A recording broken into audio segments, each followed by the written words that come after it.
everybody. Welcome to another episode of Two Strike Noise, your weekly baseball history podcast. I'm one half of the show. My name is Jeff. The other half is Mark A. Johnston. Mark, how you doing? Hey, Jeff. I'm doing well. We are in full swing. It's May. It's baseball season, and I am enjoying life. Not A's fan, clearly. Well, yeah, I still have a soft spot for the A's. I haven't worked in the organization for 3 years, but it's been a little rough for A's fans. I agree. We're not even going to talk about it this week. We're just going to move on. Yeah, let's get right into it here. Let's do our usual. It's a day game for us here. We're recording on a Monday afternoon, but we're still going to take BP. Those teams that don't take BP for day games, they're crazy. Yeah. All right, let's get right into it here. First of all, we got to start with Rickey Henderson. I feel like we don't mention Rickey Henderson enough on this podcast.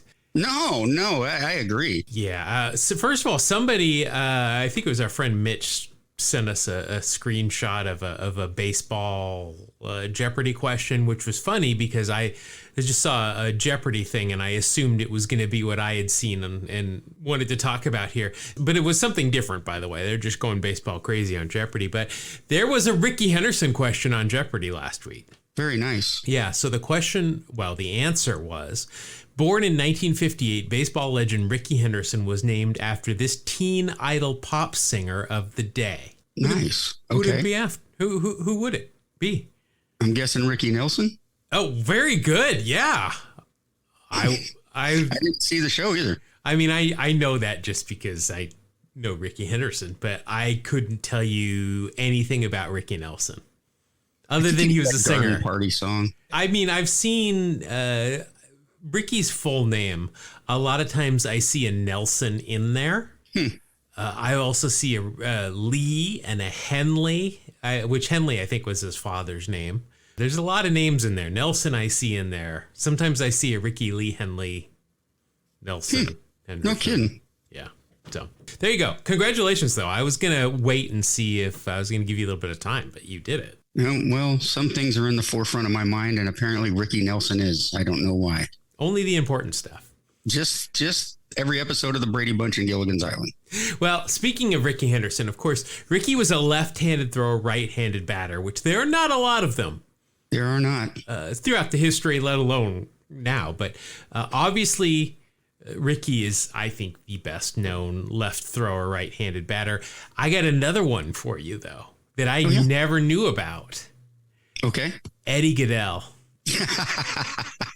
There you go. Yeah, so the little person that Bill Veeck set to the plate was actually a lefty, but he batted right-handed because his favorite player was Joe DiMaggio, and he wanted to emulate him. Nice. So you probably bought a Mr. Coffee as well. Yeah, I'm sure. So just another one to add to the list of famous left-handed throwers, right-handed batters. So congratulations once again to Eddie Gaedel. Let's see. I got a game of interest, of note that I want to talk about from 1911. Okay. This game took place on May 13th, so we're coming up on the anniversary of that. May 13th, 1911, our buddy Fred Merkle had an inside the park home run, 6 RBI, and a stolen base. That's pretty good, right? Right. What if I told you that was in the first inning? Nah. Yes. The New York Giants defeated the St. Louis Cardinals on this day 19-5. They scored 13 runs in the bottom of the first inning and 3 to boot in the bottom of the second inning to take a commanding 16-0 lead, where they then cruised to victory, as you can imagine. Man, that's a rough first inning for the opposition. Yeah, it's kind of weird because on the mound for the Giants this game was Christy Mathewson. I want to make sure I pronounce that correctly. He only pitched 1 inning. He started the game, pitched 1 inning, and got the win. Okay, the rules must have been different. Oh, okay, I see here. So this game was rescheduled from an earlier game at the Polo Grounds, where the Polo Grounds caught fire during the game. So I'm gonna guess what happened. Kind of like Fulton County Stadium when Fred McGriff got traded to Atlanta. I'm gonna guess that they played this inning or part of the first inning, Christie, obviously left with a big lead after the first inning. Sure. Then Rube Marquardt came in, got accredited for a save, an 8-inning save. He went all 8 the rest of the game, gave up 12 hits, 5 runs, struck out 14, and got the save. That may have been the only 8-inning save in the history of baseball. I would be willing to bet that has set a record for most hits given up in a save and most strikeouts in a save. I bet you're right. It's just a weird game, though, to score 13. Have 6. You imagine you got 6 RBI after the first inning. All right, so the Library of Congress recently digitized a bunch of old baseball books and guides and put them online. I was looking through the 1922 Spalding Baseball Guide, which we've talked about this annual guide quite a bit. I was looking through the Evolution of Rules through 1922 in one of the appendixes. I know we've talked about rule changes a lot through history, but in 1858, it specifically says that the base runner is not required to touch the bases in any order. I am very curious to know if anybody ever actually went to second first. That would be, you'd have to get out of the baseline for that. Yeah. I wonder if that was a rule about, maintaining your baseline, because if you are theoretically allowed to go, in any order, you would kind of have to get out of the baseline, wouldn't you? Unless you went from third, second, first. Right. I mean, I guess technically then you're still out of the traditional order, but. Well, finally, a right-handed batter's facing the right way to get somewhere to third base. Did anybody ever touch home first? Like, run scored. I don't have to hit those other bases before I hit this one first. So I have a feeling they had a rule against that. Yeah, I'm guessing they. Feeling. I'm guessing I didn't just find the cheat code. 100 years later. Yeah, 100 years later. So much good stuff in these books, though. For instance, did you know that in 1896, John Anderson of Washington became the first major league player to steal second base while a teammate actually occupied second base? Oh, nice. A lot of this book is basically records and Jason Stark stories from The Athletic.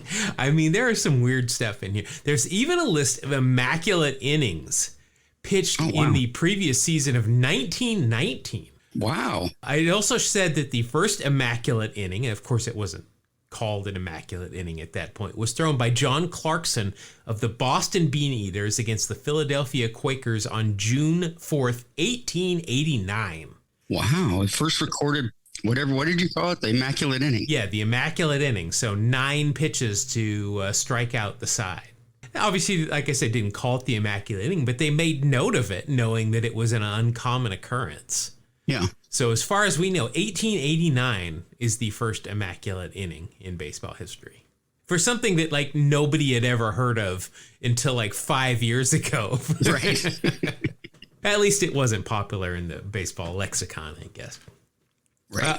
We're having a bit of a renaissance, I think, in batter and pitcher walk-up music, Mark. Yeah.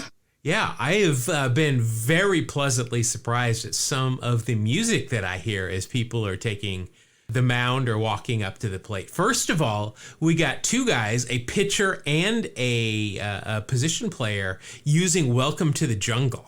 Nice. I love Guns N' Roses. It's a great entry for anything like that. Yeah, it really is. So Gunnar Henderson of the Orioles and Craig Kimbrell, who I think he's with the Phillies this year. They use that as they come out into the game. Also, this one is a great one. Kyle Schwarber, also of the Phillies. Cult of Personality by Living Colour. Oh, man. What a classic. Man, I remember I listened to that song. It was the summer, I think, I had my very first job at a burger joint. I listened to that song basically all day, every day. Loved that song. Yeah, it's a great song. I remember I even had a Living Color t-shirt that said Cults of Personality on it. Oh, nice. So that's a cool one. Also, I heard closer for the Tigers, Alex Lang, came into Sweet Emotion by Aerosmith. Oh, that's another good intro. So I'm just enjoying the 80s rock that people are using. So, definitely. I mean, none of these guys were alive at that point, but we were. Yes. Yeah, that's great stuff, man. I mean, each one of those has a cool little intro to the song. Mm-hmm. Yeah, it's perfect. Much better than Ben Gamel's country walk from a couple of years ago. I don't even want to think about that song. All right, so this show is debuting on May 10th, so we got a couple of debuts from May 10th. First of all, 1964, Steve Blass made his debut today. Made that for the Pittsburgh Pirates, who he played for all 10 years of his career. Won one World Series, 1971 with the Bucks, also an All-Star once. Was really a good pitcher for about 7 or 8 years in the late 60s, early 70s. And then all of a sudden he lost it. He was kind of the first person to get the yips that everybody knew about. So he's kind of the pitcher version of Steve Sax. Gotcha. So looking at some of these numbers, at 1972 he was an all-star for the Pirates. Went 19-8 with a 2.49 ERA. And then the next year, 3-9 with a 9.85 ERA. Wow, not quite the same. Yeah, he just completely lost it. Led the league in hit batters with 12 in only 88 innings. It was a garage sale out there. He could not tell where it was going, which is, if you're a infielder, it's one thing, but if you're a pitcher and you've got to throw to a small target that is a strike zone, yeah, definitely. Just couldn't do it. Blass remains the last pitcher, however, in baseball history to throw a complete game during a World Series Game 7. He did that against the Orioles in the aforementioned 1971 series. Blass earned 2 complete game wins in that series, allowing only 7 hits and 2 runs over 18 innings. And then 2 years later, couldn't roll it up to the plate. Oh, that's just crazy. Blass gave the eulogy at Roberto Clemente's wake in Puerto Rico. They were teammates. Because of the yips, Blass has been name-checked in a bunch of different movies and TV, including an episode of House, Northern Exposure. Man, that's going back a ways. And some show called Prison Playbook, which I have no idea what that is. I was probably in that, and I don't remember. Probably a lot of homeless in that, so yeah. Yeah, see? It's perfect for me.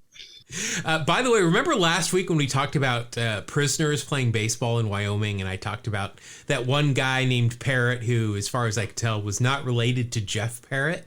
Yes. So he was the guy who they made shoes out of his skin after they hung him. Right. Well, apparently, they also made an ashtray out of his skull. Oh, goodness gracious. Doesn't sound like the kind of people you really want to be the first to fall asleep around at like a sleepover or something. Jeez, yeah, it could be dangerous if someone needed a coin purse. Yeah, I don't know why I chose to attach that to the Steve Blass, probably because of Prison Playbook, so jail. that was my train of thought, obviously. Let's see. Also making his debut today in 1982, Willie McGee, one of our favorites. McGee hit a National League leading .353 in 1985, which was at that point a new National League record for highest batting average by a switch hitter, which had since been broken by Chipper Jones, who hit for .364 in 2008. Of course, 1984, the Willie McGee game that wasn't, because it ended up being the Sandberg game. But yes. Just a great, incredible game by Willie McGee, just to be overshadowed a bit by Rhino going nuts. 51 was the number that Willie McGee wore, and it's such an odd number to have a bunch of really good players having worn number 51. No kidding. Yeah, so think about it. Besides McGee, you've got 2 Mariners. You got Randy Johnson and Ichiro. Yep. Trevor Hoffman, another Hall of Famer, wore number 51. Bernie Williams, who is not a Hall of Famer, but I think they retired his number because that's what the Yankees do. And, of course, we can't forget Heathcliff Slocum. Oh, man, how could you possibly forget Heathcliff? I mean, they kind of, those names all kind of just go one after another. Slocum if you got him. Yep. And then finally, in 1994, making his debut, he only appeared in 8 games. Do you remember pitcher for the Boston Red Sox, Gar Finvold? Sounds familiar. I couldn't tell you what he's known for, though. Yeah, I know. That's exactly what I saw that name and I'm like, oh, wow, I remember that name. Currently, though, Gar sells real estate in Delray Beach, Florida, where he, quote, handles luxury residents and condos in all price ranges in East Delray Beach, Boca Raton, and other South Palm Beach County communities. So if you're looking for any real estate in the Florida Delray Beach region, make sure to reach out to Gar Finvold and tell him Two Strike Noise sent you. Yeah, tell Gar hi for us, and don't be afraid to send us if he's got any good deals going on. All right, so that's going to do it for our debuts for May 10th, the day that this show is debuting. That is going to wrap up our pregame segment, though, our BP segment. So Grounds Crew is out doing their stuff, and Mark, you and I, let's pretend that we're on opposite teams. We're on the foul lines, and we're having a standoff. The anthem's over. We're still standing out there. Who's going to blink first? That's become popular now. I've seen it done a couple times. Yeah, well, I think it just happened on Sunday. I think it did. Happened. Yeah. It's your story, so you're going to have to go first this week, so I win. Okay, that's fine. I wanted to talk about, and this was a tough one to take on because there's so much info. The Gashouse Gang. I was requested to do a story on the Gashouse Gang about episode 7 or 8. Only a couple hundred episodes late. This better be good. You've had a long time. This is episode 212. Yeah. I'm gonna go over things in a general sense and then talk about some of the players. So they were a unique baseball team. I would say they captured the imagination of America during the 1930s. They were known for their aggressive and unorthodox style of play, fan favorites, and of course, they have a place in baseball lore, which is what we're going to talk about. The Gashouse Gang was formed in the mid-1930s. A group of young players from the St. Louis Cardinals came together to create a team that would play with a unique, aggressive style. They were known for their rough and tumble approach to the game, as well as their penchant for playing pranks on their opponents and the umpires. Of course, we're talking about Dizzy Dean, known for his flamboyant personality and just his flamboyant fastball. He was kind of the heart and soul of the team. They also had guys like Pepper Martin, who I want to do a whole story on after reading about him. Third baseman Leo DeRocher, catcher Mickey Owens, and the great hitter Ducky Medwick. So lots of good and personable ball players. You've got a Ducky, a Dizzy, and the Lip. That's right. So and was Dazzy there too? Was Dazzy there as well? Yeah, Dazzy Vance played for the Cardinals in 1933 at the age of 42. He played in 34 a little bit for them. He only went 1-1 with 59 innings pitched. I'm not sure what happened, but he only played in 19 games that year. And it doesn't look like he had terrible stats, but he went on to play for Brooklyn the very next season. So, but he had a Dizzy and a Dazzy, which is pretty impressive. Of course, they were known, like I said, for aggressive play and their very flamboyant, or we should say colorful personalities. And this all took place during the time of the Great Depression. So America was really looking for heroes. They're looking for any form of entertainment, something that could take their mind off of what was going on in the country. The Gashouse Gang was there to oblige. 34 was the big year for the Gashouse Gang. That's when they beat the Tigers in the World Series. It's a 7-game championship. It was quite a year for everybody involved. You know, and it's funny because the Gashouse Gang is still such a legacy. They have this hard-nosed play, and they were always willing to try and take the extra base, super aggressive, kind of like baseball, like you and I like, stolen bases and so on. The name the Gashouse Gang actually came from, there was a district in New York called the Gashouse District, and a lot of people stored gas there, large gas tanks, and it didn't smell really well.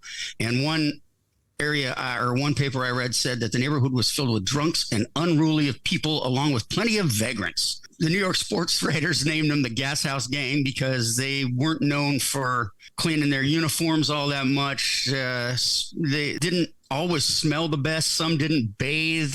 They all chewed tobacco, and you know how dirty that can be.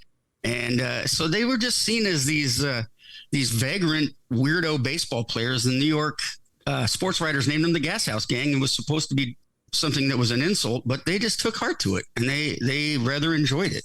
So they went with the Gashouse Gang, and I love it. I'm glad they did. Let's talk about some of the personalities on the gang.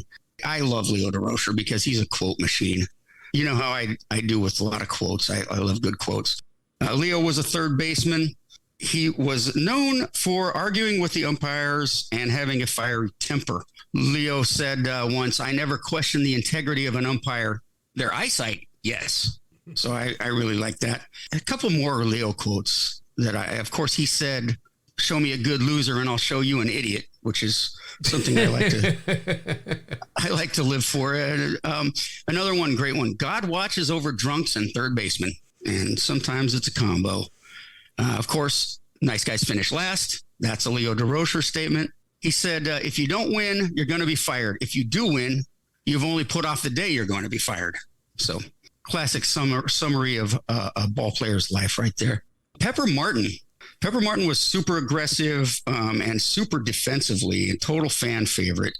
It said he had a unique batting style and that he would hold the bat really low behind him and then take the biggest cut, the hardest swing you could possibly imagine. And that just endeared him to people because he would hit the ball really hard when he did hit it. That was another interesting.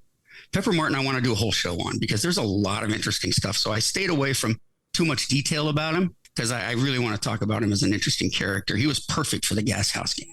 Let's talk about Ducky Medwick. This guy, 1937, he won the Triple Crown with hitting 374, 31 home runs, 154 RBIs. That was the last time somebody won the Triple Crown in the National League. 1937. Another interesting thing about Ducky, in 1934, he had the same amount of triples as he had home runs with 18. Wow. Another 18 triple year. Not a stolen base guy, but still quick, known for defense and so on. He and Ryan Sandberg. Yeah, absolutely. Oh, they were super popular. Even people outside of St. Louis loved them, but St. Louis really loved them, and they were just part of the family. They had a reputation for being pretty rowdy, but they were also known for their sense of humor and playful antics. They were known for practical jokes and their lighthearted approach to the game. And they brought a sense of fun to the ballpark that was not always present in other teams. Let's talk about Dizzy a little bit. Dizzy had just as many great quotes as anybody else. His pregame ritual is something that's pretty funny about. He used to walk around the field talking to himself and just muttering under his breath. He would do this for a long time. And somebody finally asked him what he was doing. He replied, "I'm just trying to figure out who I'm going to strike out today." So another interesting approach to the field.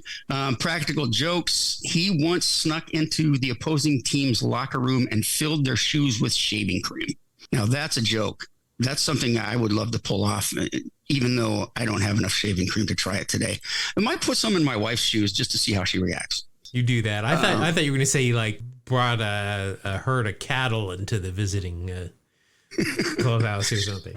Yeah, no. Well, you never know with Dizzy. He would do almost anything. Natural comedian, a quick wit, and so on.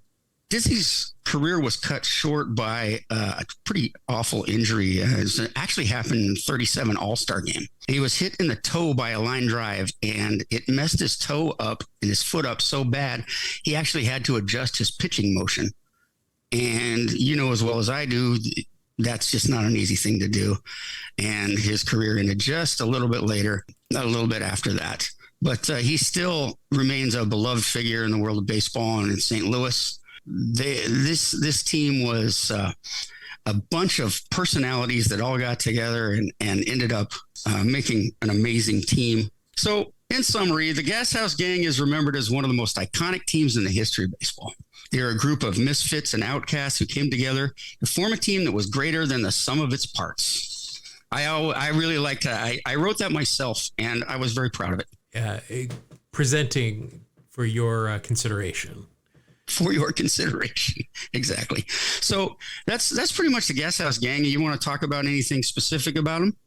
Not really. I had started a story I haven't finished. It was not back in show number 7 or whenever he started, but of doing Dizzy Dean, a story on Dizzy Dean, because he likewise, like the Lip, was a quote manufacturer. He was a machine.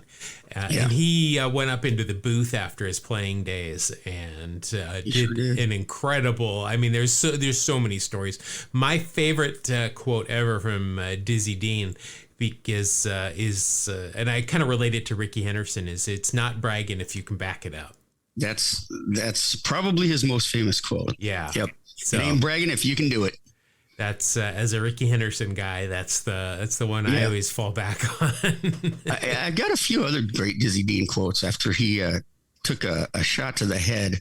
He went to the doctor and then he said, somebody asked him about it, and he said, the doctors x-rayed my head and found nothing. So he was about that bragging and being able to back it up. He once said, anybody who's ever had the privilege of seeing me play knows that I am the greatest pitcher in the world. He wasn't super humble about it, but like you said, he can back it up. Yeah. He said he was blessed with a strong arm and a weak mind.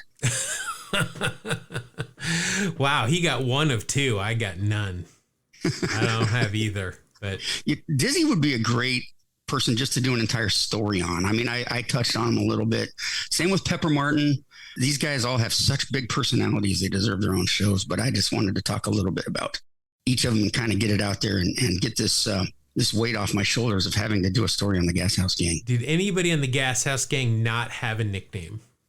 Steve Smith was just known as Steve. No, I don't know. I made it. Well, up. his name's Steven, so Steve. Yeah. That's a nickname. Okay. I think they're all nicknamed. All right. Well, that's cool. The Gashouse Gang. How many World Series did they win?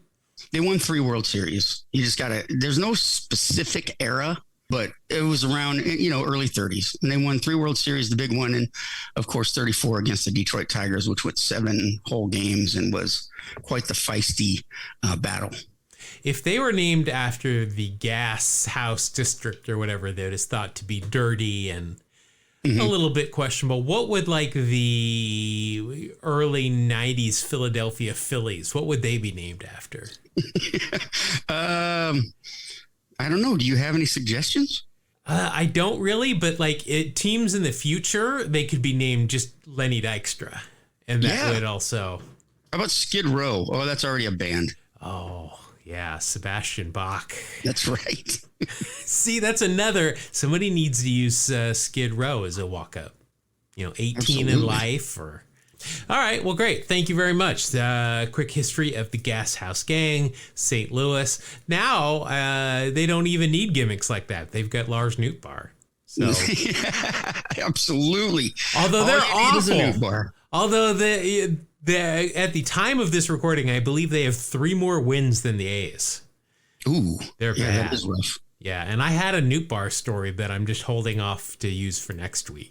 For better days. Yeah, we had a full show already. So, all right. So there you go. Gashouse Gang. Mark, that's going to do it for the middle segment of the show. This is like the 7th inning stretch because there's music and everybody's getting excited for the end of the show because it is time, how we wrap up every show. It's time for Wax Pack Hero. Wax Pack Hero!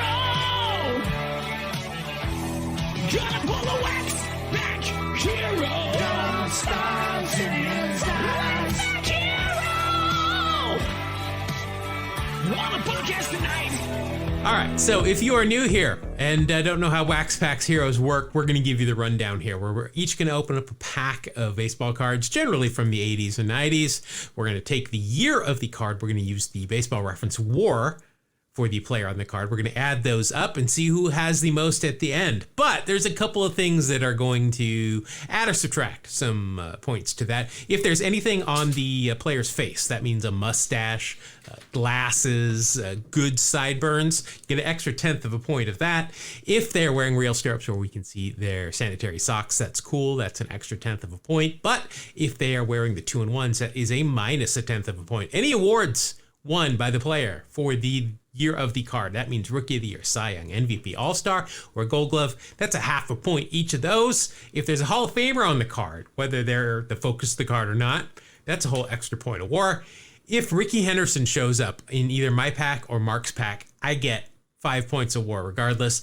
Same thing goes for Mark. If Nolan Ryan shows up in anybody's pack, he gets the 5 points.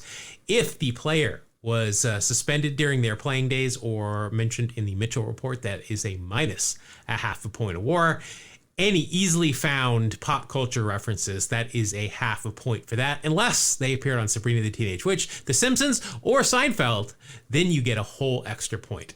Mark, we're also each going to pick a team. And just like Ricky and Nolan, if my team shows up, I get a half a point. If your team, you get a half a point. Who are you going with this week? I think I got to go with the Cardinals. It seems a theme for me today. Okay, now you did go with them 2 weeks ago. You tried to go with them last week, and I had to tell you this. That's right. But this week is a reason. Okay, so you're not allowed to use the Cardinals for the next 200 shows after this. Okay, let me write this down. Yeah. Oh, no, the intern in the corner is scribbling. Show 408. Okay. Yeah. Well, no, 412. The 412, 200 shows. Let me change that. 412. Yeah, don't try and. All right. 408. You're like, I'll take the Cardinals.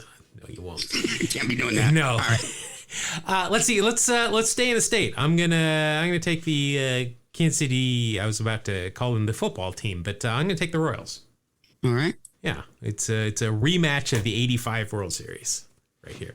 Okay, we're gonna do no wax packs this week, Mark. I've got a rack pack here. Ooh. Which is, you know what that is? It's a cellophane thing that hangs down, and it's got 3 different packs of cards in there. Yes. But we're gonna just take we're just gonna take 9. I believe there's 14 in each of these, but we're gonna make it go a little bit quicker. So, Mark, there is a pack on the left and a pack on the right. Which one would you like? I've got to go right this time. All right. Well, see, I'm at a little bit of an advantage because I can see the top and bottom cards here. Okay. Let's see. We got to lose 5 cards. You want to lose the top or bottom? Lose the top. All right. So you're going to lose Cecil Fielder with the Blue Jays. Oh, wait. These are also 88 tops. Jeff Dedman with the Braves. Don't know who that is. Lloyd McClendon with the Reds. Davey Johnson manager card. Jose Rijo. Hey, there's my guy. All cool. right. That wasn't so bad. So you are starting off with the big boy. Oh, well, good news is he's on the Royals, which is my team. Even better news is it's Steve Bye-Bye Balboni. Ooh, who was not in Sabrina the Teenage Witch, but in modern times would probably find himself on the Cooking Network on occasion. Okay, am I missing a reference of something? Well, I heard he likes the clubhouse spread. Oh, well, it looks like he's enjoyed many clubhouse spreads. Listed as 225. That might have been on a light day. Let's see. Steve Balboni, 11 years in the big leagues, won a World Series in 1985 with the Royals. Let's see. In 1988, these are 1988 tops, by the way. I think I neglected to mention that. In 88, he split time between the Royals and your Seattle Mariners. Overall, he hit 235, 277 277 on base with a 235 batting average. Ouch. Not good. 23 home runs, 66 RBI. Shockingly enough, no stolen bases. He was caught once, though. Weird. That had to have been a broken hit and run or something. All this good for a 97 OPS plus, and you are going to start off with a positive 0.1. So for his time in Kansas City that year was a minus 0.9, but his time in Seattle was a 1.0. He also does have a mustache, so that'll start you off with a 0.2. Okay, well, I'll take it. Nothing else can help you out there, so you're at a positive 0.2. Todd Burns told me a pretty funny story about Balboni. He accidentally hit him with a curveball, and Balboni started mouthing off to him. And Burnsy was like, "That was a curveball. Get back in there. I'll show you what it feels like to get hit by a fastball." pretty ballsy to be lipping Steve Balboni. Well, he can't catch you. Well, I guess that's true. All right, your next card, pitcher for Cleveland, Rich Yet. I was going to say Yeti, but it's just Rich Yet. Rich Yet. Okay. As in, no, we are not rich yet. 6 years in the big leagues. 4 with Cleveland, 2 with Minnesota. He came up and spent his last year with Minnesota, with Cleveland sandwiched in between. 1988 with Cleveland, 9-6 with a 4.62 ERA, 134 innings, 71 strikeouts, 89 ERA plus. And that is a WAR of a positive 1.2 for Rich Yet. Plus, he's got a mustache. Yeah, I didn't see that coming. Huh. Yeah, good for Rich Yet. Maybe he had really, really good defense. Well, he was traded for a Hall of Famer at one point. He was sent from Minnesota to Cleveland, and included with a bunch of other players was Bert Blyleven. Okay, there you go. All right, next, Let's see. With the Tigers. Oh, here he is laying down a bunt in spring training. That's a great picture. Pat Sheridan. I'm sorry. Sheridan, sure. Patrick Arthur Sheridan. 9 years in the big leagues, 4 with the Royals, 2 with the Tigers, and then the Giants and the Yankees, 1 apiece. 1988 with Detroit in 127 games. He hit .254, 339 on base, 11 home runs, 47 RBI, 8 stolen bases, a 111 OPS plus, and that's good for a 1.6. Very nice. From Pat Sheridan. Good news for you, he's got real stirrups. He's also got some very nice looking science teacher glasses. Beautiful. That'll be an extra 0.2 of a point. That'll bring you up to 3.3. Sheridan on that 1985 Royals World Series team. Oh, okay. He actually played quite a bit. It looks like he played in a lot of those games, but did not help with the bat much. Boy, I'm looking at the picture of the science teacher glasses. Those are sweet. They are. I mean, to be science teacher glasses, they have to take up proportionally at least a third of your face. That's right. And these are bordering on half. Yeah, not bad. Wayne, he grew up in Wayne, Indiana. Didn't I make a mistake with Wayne, Indiana, or Wayne? Yeah. Some city. I remember something. It's hard to keep track of all the mistakes. Yeah, we I believe there's somebody out there that's keeping track. Yeah, I believe there is. And we hear you. We hear you. We just only have so much time in each of these podcasts. That's right. All right. Let's see here. You are at 3.3. Your next card is pitcher for the Met. I think this guy held the record for most appearances by a lefty at one point. It's Jesse Orosco. Oh, yeah. I think of the Mets. I definitely do, too.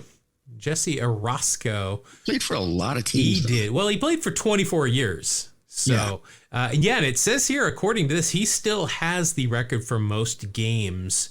I'm assuming this is by a pitcher. It just says it's got the gold highlight, but it doesn't in games played with 1,252. I have a feeling that's a reliever number. No, actually, I believe his relieving appearances he set the all-time record in 99 with 1,051. So he probably did add to it. Yeah. He passed Kent Tekulve to get that 1,051. Yeah. When I think of a rubber-armed reliever that's out there every day, Kent Tekulve, of course. Absolutely. Comes to mind with his transition science teacher glasses. That's right. Let's see. I said 24 years in the big leagues for Orosco, 8 with the Mets, 5 with the Orioles, and then pretty much every other team in the league after that. Let's see. He was a member of the 1986 World Series team with the Mets, as well as the 1988 Dodgers. So, wow. On you. A couple interesting things about him. He was the last player from the 1970s he was the final player to still be playing baseball. He just outlasted a guy by just a week. You know who that was? Probably Rickey Henderson. You got it. That's right. He beat him by a week. He was the last active player. Rickey was the last active position player. Orosco was the last active player. He is the only player in Major League history with more than 1,200 games pitched and over 1,000 inherited runners. Wow. I saw in that in those Spalding guides I was looking at that I talked about earlier from 1922, they didn't say runners inherited. They said runners bequeathed. Bequeathed? Wow, I'm going to start using that term. Yeah, I know. We need to bring that back. I'm going to bequeath that term upon my lips. Instead of RI for runners inherited, it's RB. Yes, runners bequeathed. Let's see. In 1988, Jesse went 3-2 with a 2.72 ERA, 55 games, 9 saves, 53 innings, 43 strikeouts, a 1.24 ERA plus, and that is good for a WAR of 0.9. He does have real stirrups here, yeah. So you'll get a whole point of WAR there for Jesse Orosco. All right, let's go from one Mets pitcher to another. Oh. Handsome man, Rick Aguilera. Oh, very nice. Now, I think of the Twins when I think of Aguilera. Yeah, definitely. The Twins and the Mets for me. Yeah. Let's see. Aguilera, 16 years in the big leagues. He likewise won 2 World Series rings, just like Orosco. 86 with the Mets and 91 with the Twins. Let's see. 11 years with Minnesota throughout his 16 years, then 5 with the Mets, then 2 with the Cubs, and 1 with the Red Sox. In 1988, with the Mets, he went 0-4 with a 6.93 ERA. I like where that's headed. A 47 ERA plus. That's good for a minus 0.8. Ouch. There's nothing on that. I can't see his stirrups. It says here he's 8th in career saves lifetime. Wow. I would have not guessed that. Oh, look at that. I didn't know that. He went to BYU. Oh. So they had a pretty good baseball program in the 80s, I guess, right? They had Vance Law. They had Rick Aguilera, Corey Snyder. I don't know. Did Wally Joyner go to BYU for a year? I don't remember. Point being, there's a lot of good 80s names that actually did play at BYU. All right, so we go from a handsome man to, everybody's definition of handsome is different. Here is a guy that I would call Grizzly Adams, but his actual name is Bob James. Bob James, not the jazz player. The Utah Jazz? No. That's the realize I said that. I can guarantee you, I know more members that have played basketball for the Utah Jazz than jazz musicians. Something very interesting about Bob James. You want to do the stats first? Sure. Let's see. 8 years in the big leagues. Well, first of all, he last appearance in the big leagues was 1987. So you're not going to get any help there. He does have, first of all, a first round draft pick by the Expos in 1976 and traded by the Expos to the White Sox for the aforementioned and former guest Vance Law. Yeah, I was going to mention that too. Oh, yes. There you go. But he does have a beard on here, so you will get a 1/10 of a point. This is pretty funny. In 1982, he was traded to the Detroit Tigers for a player to be named later. And that player to be named later ended up being himself. So he was traded back for himself. Is that a good thing or a bad thing? I don't know. It's like he was on loan. Yeah, like the soccer clubs do throughout the world. He was traded for himself. That's pretty interesting. I wonder how many times that's happened. All right. You're down to 3 cards here. You've got a Mariner. It is, there's a pitcher. Well, no, I guess this is probably the same guy I'm thinking of. Pitcher for the Mariners, Steve Shields. Sure, Steve Shields. Not the hockey player. Nor the jazz magician. No, not a jazz musician. Yeah, a jazz magician is something that I've just made up. Where totally different and very fun. Well, except for the jazz part. Let's see here. I don't want to start into this like I did with the barbershop quartets. Let's not. Okay. Yeah. Let's not do that. Get them angry. Let's see. 5 years in the big leagues. Different team every year. Good for him. I mean, he got around. 1988 with the Yankees, he went 5-5 with a 4.37 ERA, 82 innings pitched, 55 strikeouts, a 90 ERA plus, and that is a WAR of 0.0. And there's nothing on this card that's going to help you out either. Thanks for playing. Yeah. Well, he was traded when he traded by the Royals with Scott Bankhead, whose card we just pulled like 2 cards before, wasn't it? Bankhead? Yeah. How do I have Scott Bankhead on my mind? I'm not sure. Okay. That's weird. Like, who thinks of Scott Bankhead? Totally random. Randomly. And then I swear it's one of those things where I swear I just talked about him, but no, I have not talked about him at all, I guess. Name any baseball player, any era, anytime. Okay, Scott Bankhead. So he was traded by the Royals with Scott Bankhead and Mike Kingery, who... Oh, my buddy. Yeah, I mean, Mike Kingery, the joke we used to make is if you say his last name quickly, people might think that you're talking about Ken Griffey. Mike Kingery. Mike Kingery. They were traded to Seattle for Rick Lukin and Danny Tartable. Speaking of Seinfeld... Do I get a Seinfeld reference because he was traded for Tartable? No, I'm afraid. No, okay, good. Do not. Wouldn't want to win that way. Good news here. Similarity scores, though, for Steve Shields. Jay Baller, right there. All right, you've got 2 cards left. You're at 3.6. No, not so good so far. Not so good. Okay, now maybe this is why. So here with Cleveland, you've got a very young Jay Bell. Now, I think what happened is I saw Scott Bankhead's name in a trade that was one of our former players that we were just, pulled up, was involved in, and I just didn't read the trade, but I saw Scott Bankhead. That I know, because Jay Bell was also involved in that trade. That's awesome. I'm not going completely crazy. But here is a very young Jay Bell, who apparently came up with Cleveland. Yeah, I think of him as a Pirate. Absolutely. Pirates and the D-backs are the Yep. two teams Yep. I think of. Let's see. Yeah, came up 3 years in Cleveland, 18 years overall. Pittsburgh for 8, Arizona for 5, Cleveland for 3, and then a couple for 1 apiece. In 1988 with Cleveland, 73 games, 218 average, 289 on base, 2 home runs, 21 RBI, 59 OPS plus. Wow, he led the league in 90 and 91 with sacrifice bunts. I like to see that. That's a rarity. Overall, a WAR of minus 0.7. Man, I'm getting destroyed. Nothing on this card is going to help you out either. Is there a mercy rule? Well, here's what I'm going to do. You've got 1 card left. I know who this card is because I'm staring at it. I'm going to give you the option of not using this card towards your final score. It could be a card that I am looking at right now. It could be a minus 1 point something, or it could be a plus 7.2. We don't know. Well, I know because I'm looking at it. This is your chance to affect your score. What would you like to do? Yeah, go for it. I want that. I do want the final card there. Okay. Well, good. I've never heard of this guy. Pitcher for the Reds, Pat Pacillo, Pacillo. I tell you what, if I had bought that pack, I would be really upset. Well, I'll tell you here in a minute.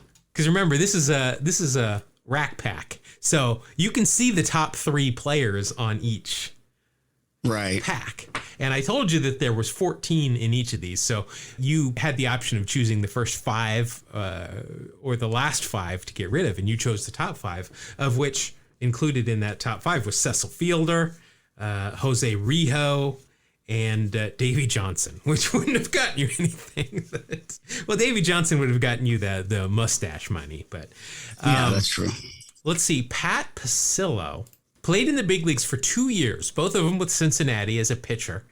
In 1988, he went 1-0 with a 5.06 ERA, 10 innings pitched, 11 strikeouts, a 74 ERA plus, and a minus 0.2 WAR. Now, he does have real stirrups on, so that'll only be a minus 0.1. He's got a weird glove here. This is during spring training. It looks like they're playing an inter-squad game on a backfield or something. But his glove is it's an outfielder's glove. It's huge as a pitcher. That's interesting. Yeah. Oh, a first-round draft pick, 5th overall in the 1984 draft by the wow. Reds. Traded to the Mariners for Jerry Goff. Jerry Goff. Okay. All right. He seems like a Mariners kind of player. Yeah. An 80s Mariners pitcher. That's what we got right there. How about this? Pacillo is best remembered for replacing Pete Rose on the Reds' 40-man roster following the 86 season. Wow. Okay. See, there's a place in baseball history. Yeah, Rose removed himself from the roster in order to make room for Pacillo. Wow. Yeah, he played on the 84 Olympic team. Wow. Oh, wow. So he was really thought of highly. Yeah, just never panned out as a big leaguer. Interesting. All right, so your final score is 2.8. You're going to beat that with 1 card. Now, like I said here, so I'm going to use every advantage that I can get because I suck at this game. So I can see the first card. I can actually see the last card too in this pack. And because of that, I'm going to choose to lose the bottom 5 cards. Okay. Well, I hope there are 4 Hall of Famers in there for you, man. Well, let's see. The bottom 5 cards I'm going to lose is Dave Meads, Chris Bosio. Oh, no. Andre Dawson and Eddie Murray. Uh-oh. I still think I'll be okay. And Will Clark. Oh, my gosh. Jeez. Wow. Not cool. Wow. That could have been a great, one of the great scores. So I am losing Will Clark, Eddie Murray, and Andre Dawson. Ouch. 88 for those guys is wheelhouse. I'm just going to tell you, I am not worried seeing. I've already looked through this, counting them. This is the greatest pack I've ever opened in my life. Okay. All right. So the reason I took the cards on the bottom is because on the top here that I could see through the cellophane was an all-star Cal Ripken card. Yeah, I'll bet that's good. So I'm thinking that I might win just with the Ripken. Highly possible. Let's see, 21 years, obviously, in the big leagues for Cal. I'm not going to tell you who he played for, because if you don't know, you better call somebody. as the road dog would say. In 1988, good news, all-star. Only hit 264, 372 on base, though. That's pretty good. 23 home runs, 81 RBI, and 102 walks, 69 strikeouts. That's pretty good. Not bad. Yeah, his overall, for his career, 1,129 walks, 1,305 strikeouts. So pretty close there. A 128 OPS plus, led the league with 10 sacrifice flies. And overall, that is going to get me a 5.7. He is a Hall of Famer, so that'll be a 6.7. He is an all-star, so that will be a 7.2. And nothing else on this card's going to help me out. So that'll only be a 7.2, which is a lot higher than your 2.8. Just a little. Can we call the game? It's a messy little thing. We'll go quickly here, but I'm excited about this pack. I'm here to tell you, this could be the greatest pack. This might set an all-time pack high. Next, I have got pitcher for the Bucks, Doug Drabek. Jeez. Another good one. Hey, I thought we're on Doug Drabek, but I forgot Cal Ripken's Real Baseball video game. There you go. Need to get my extra half a point of war. You're gonna need that. Yeah, I very well might need that. But let's see. Doug Drabek, 13 years in the big leagues, 6 with Pittsburgh, 4 with Houston, and then a couple of other teams. 1988, he went 15-7 with a 3.08 ERA for the Bucks that year. 219 innings pitched, 127 strikeouts, a 1.10 ERA plus, and that is good for a WAR of 2.8. He's got a mustache and he's got real stirrups, so that will be a 3-point even. So each of your first players beat my total. Yeah. Drabek alone beats it. Yeah. Yeah. So here's something interesting. It says he served as a pitching coach for the Amarillo Sod Poodles in 2019. I don't know what a sod poodle is, but good for him. Well, let's see. I'm familiar with the team name. I don't know what a sod. Oh, it looks like they're groundhogs. Sod poodles. Yeah. Okay. All right. Well, today I learned. All right. So we've got Cal Ripken. We've got Doug Drabek next. Hall of Famer Wade Boggs. Come on, man. So we've had Wade several times here. Oh, hey, he's on The Simpsons as well. Oh, yeah. Oh, boy. Hall of Famer, Simpsons. What about Always Sunny? I mean, he is in Always Sunny in Philadelphia. I thought he was dead in that one. Well, he is, but he comes back as a spirit ghost. Oh, okay. And is questioned about his dealings with the Duke boys. I love It's Always Sunny in Philadelphia. What's the quote they use? They use it as a quote in Seinfeld. What a fabric. Finally, we can breathe. Cotton is king. Cotton is king. Let's see. Wade Boggs, 12-time All-Star, 1996 World Series, 2-time Gold Glover, 8-time Silver Slugger, 5 batting titles. 1987, he was an All-Star that year. Good. Won his 4th batting title in 4 years this year as well, with a 366 batting average, 476 on base, 5 home runs, 58 RBI, led the league in walks with 125, and a 168 OPS plus, and that will equal an 8.3 WAR. He's a Hall of Famer, so that's 9.3. He was an All-Star, so that'll be a 9.8. He's got a mustache, a Wade Boggs mustache. So I'm going to have to go with 0.2 of a point there. So that'll be 10, and then he's got real stirrups. So that'll be a 10.1. Plus he is on The Simpsons, so that'll be an 11.1. Did I forget anything else? Let's see here. Wade Boggs was mentioned in a Good Mythical Morning episode. That's a podcast, and podcasts are for we're not counting podcasts, so yeah. Podcasts suck. I think that's we've gone through enough Wade Boggs stuff in the past. Let's go on. Next pitcher for the Blue Jays, John Cerruti. Well, you might not beat my total score with this one player. Maybe I got a chance to beat this guy. Yes. Well, my total right now after 3 cards is 21.8. So you're going to need some big losses, man. Well, let's see what John Cerruti did. 7 years in the big league, 6 with Toronto, 1 with Detroit, 1988 with Toronto, went 6-7 with a 3.13 ERA, 123 innings pitched, 65 strikeouts, a 125 ERA plus, and that is good for a WAR of 1.1. Yeah, I whooped you on that guy. Plus, he's got real stirrups, so that's a 1.2. John Cerruti. He's my he's a first round draft pick by the Blue Jays in 91 or in 81 as well. He's my my character guy. He's the leader of this team. Absolutely. He's not the guy that everybody talks about, but he is the glue that holds this.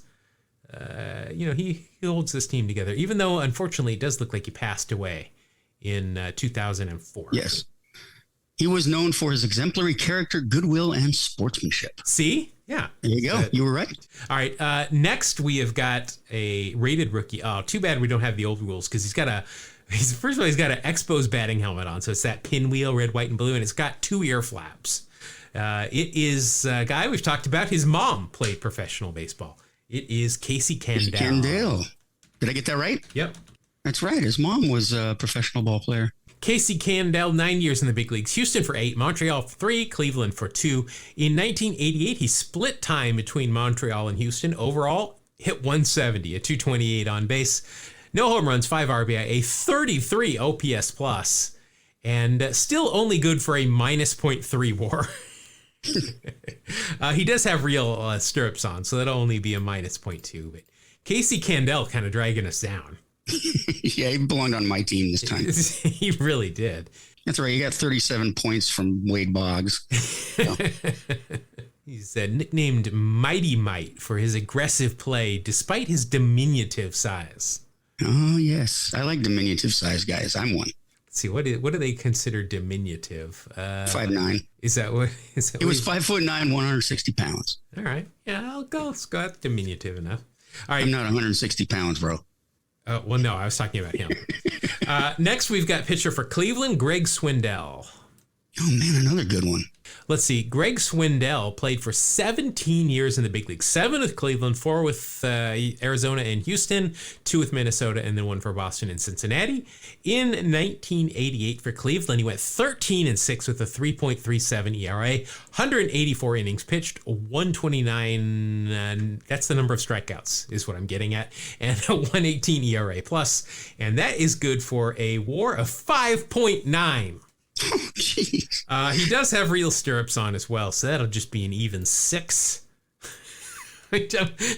Remember when you used to play video games like Atari, and if you scored so much that the counter reset to 0? Yes. We'd call that flipping the score. I might do that with this pack. Yeah, we only play up to 50. Yeah, well, let's see. Greg was a member of that 2001 World Series team in Arizona. Oh, yeah. First round draft pick. Oh, second overall in the 86 Yeah, he's draft. apparently in the College Baseball Hall of Fame. Yeah, let's see. So he was picked. Jeff King was the first overall. Then it was followed by Matt Williams, Kevin Brown, Kent Merkle, Gary Sheffield. I've heard of those guys. Yeah. Those are some. Hemo was a first round draft pick by the A's that year. Number 12. All right, so I'm down to 3 cards left here. Oh God. All right, I got a Hall of Famer. Oh, great. He's a big bonus baby for me here. He is wearing here the number 24 for the New York Yankees. He's got real stirrups on. He's got a mustache and he's got eye black. And it's not Tino Martinez. It's not Kevin Moss. Other number 24s for the New York Yankees is Rickey Henderson.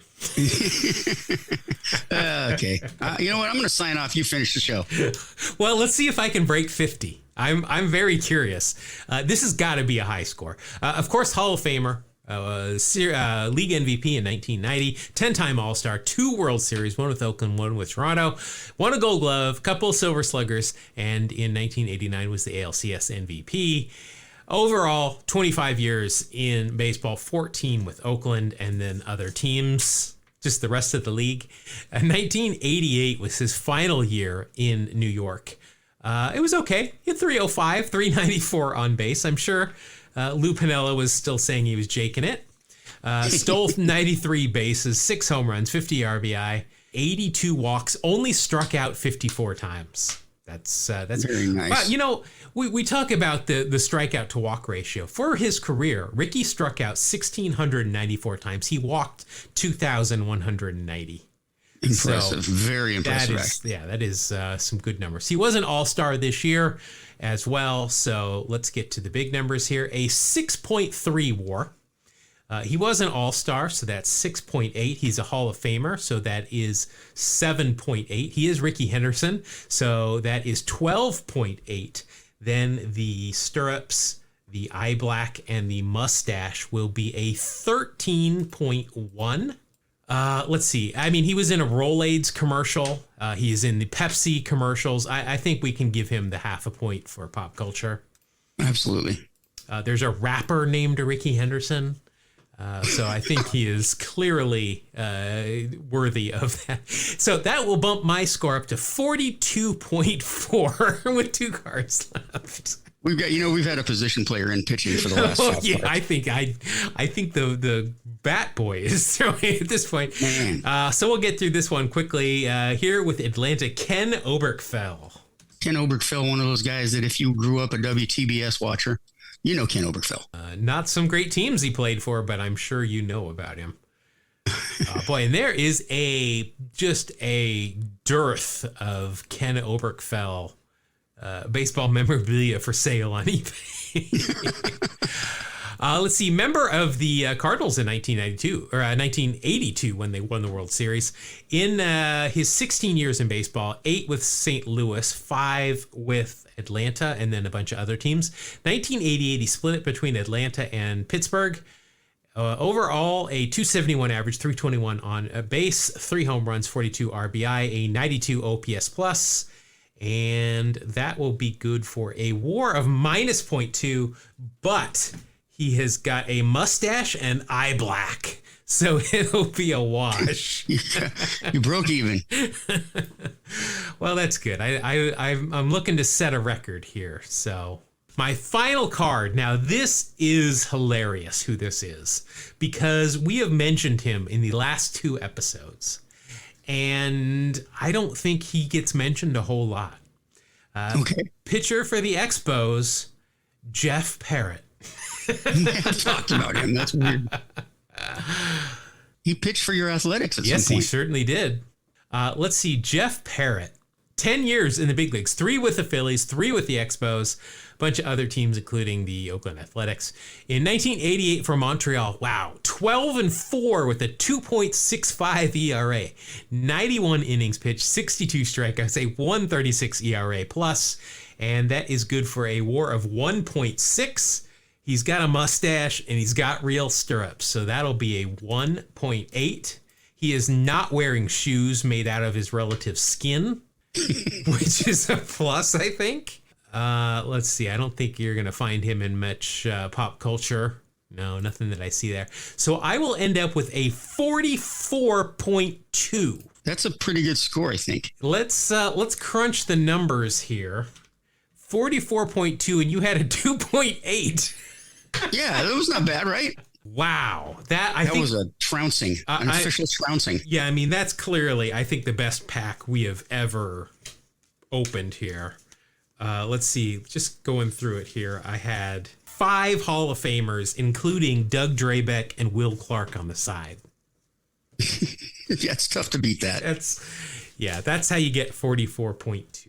All right, I'll take it. Looking at the big board now, I have doubled your score. I'm up 4-2, which I think is what happened last year, and then you. Well, I got to get the team together. We're not on the same page. That's the problem. Yeah. Well, there needs. Speaking of spreads, you definitely need to turn a table over.